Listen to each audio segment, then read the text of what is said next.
When writing a song, it can often be tempted to choose a minor key because in a minor key we have more options. We literally have more notes and therefore chords available to us. More diatonic notes. However, there are things we could do in a major tonality to expand the amount of notes and chords we have, such as modal mixture or borrowed chords. So for our first example, let's have a quick listen to the Elton John song, Someone Saved My Life Tonight. Even on a just should have really been there. Said her like a princess perched in her electric chair. And it's one more beer and I don't want you. We are in the key of A flat major here, and Elton John has used a D flat minor chord. This chord, however, is non-diatonic to A flat major. It doesn't belong here. It has been borrowed from somewhere else. It is a borrowed chord. Music in a major key might sometimes borrow chords from the minor key with the same key note, i.e. a piece of music in C major might borrow chords from the key of C minor. Some of the more commonly used borrowed chords are the major chord on the flattened 6th degree of our scale, the diminished chord on the 2nd degree, and the minor chord on the 4th degree of our scale. And the minor chord on the 4th degree of the scale is exactly what Elton John has just done in that example I played you there. He is playing in the key of A flat major here, and yet he has used this D flat minor chord. This is a chord which has been borrowed from the parallel key of A flat minor. Elton John used the minor 4 chord there in quite a fleeting manner. We get it for just one bar during the verse, and what it does is it injects a bit of harmonic interest into his verses. But this isn't the only way that artists use it. So now let's jump over and have a quick listen to the song No Surprises by Radiohead.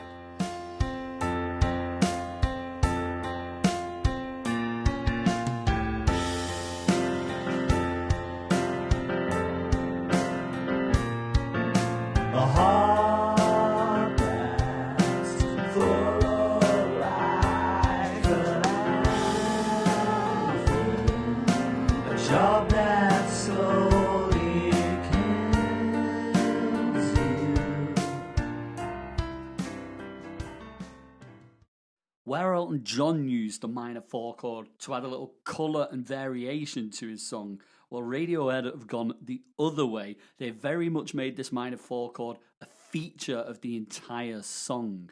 In fact, I would say it's the defining characteristic of the song. I'm pretty sure that every time we get a 4 chord in this song, it is that minor 4 chord. It permeates throughout the entire song and it really creates the mood of the song, this melancholic mood. Okay, so far we've seen this borrowed chord, specifically this minor 4 chord, used in quite a sparing manner, and we've also seen it as a more permanent feature of a song. But there is still more that can be done with it. So let's look at one last final example, this time from the fantastic BC Camplight. Connect me with the manager, please. I'm in 502. I'm exhausted, but I can't get to sleep when I see a man on the roof. I don't know what he's missing or who he's calling to. Here, BC Camplight has used the minor 4 chord as a means to modulate, that is to change key. It is the minor 4 chord in our original key of D flat major, but it becomes the minor 6 chord in the new key of A major. What was a G flat minor chord has become an F sharp minor chord, its enharmonic equivalent. These two chords sound exactly the same, but we now notate it differently. We spell it differently as it's in a new context. And now for today's song. This is song 17 out of 100, and this song is called Marshmallow Pumpkin Pie.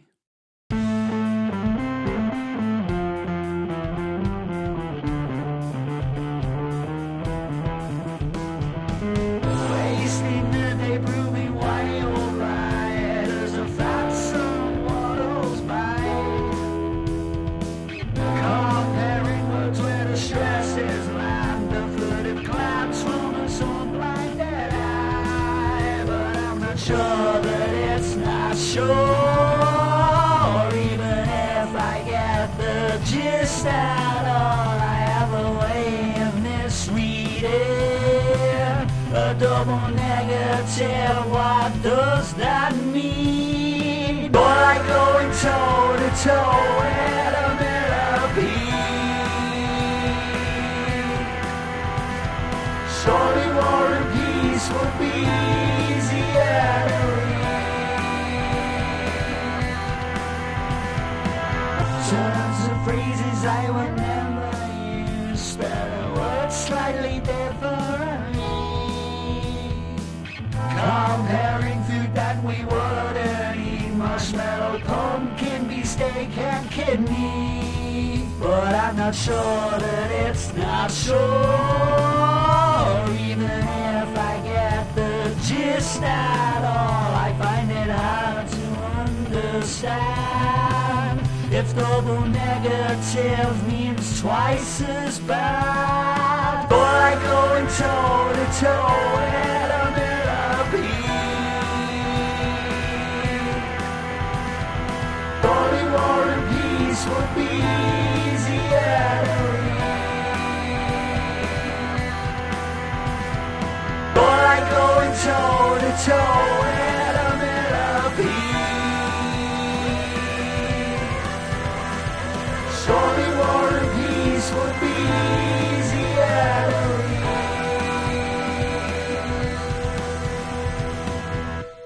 Well, there we have it. Song 17 out of 100 done. And what did I learn from this song?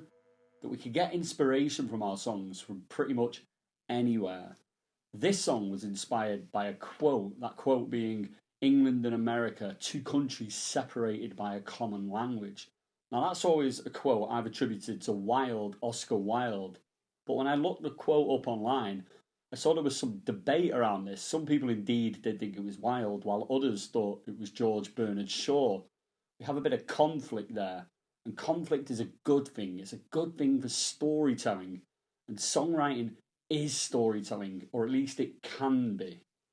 No one wants to hear a story where everything's rosy and everyone lives happily ever after throughout the entire story. If we do get happily ever after, it comes at the end of the story, after some conflict and resolution. We need a narrative arc. Now, if we go back to the quote, regardless of who said it, there is also some conflict there because of this word separated. Now, the quote got me thinking of lots of ideas and scenarios, the most obvious one being a romantic relationship between an English person and an American person.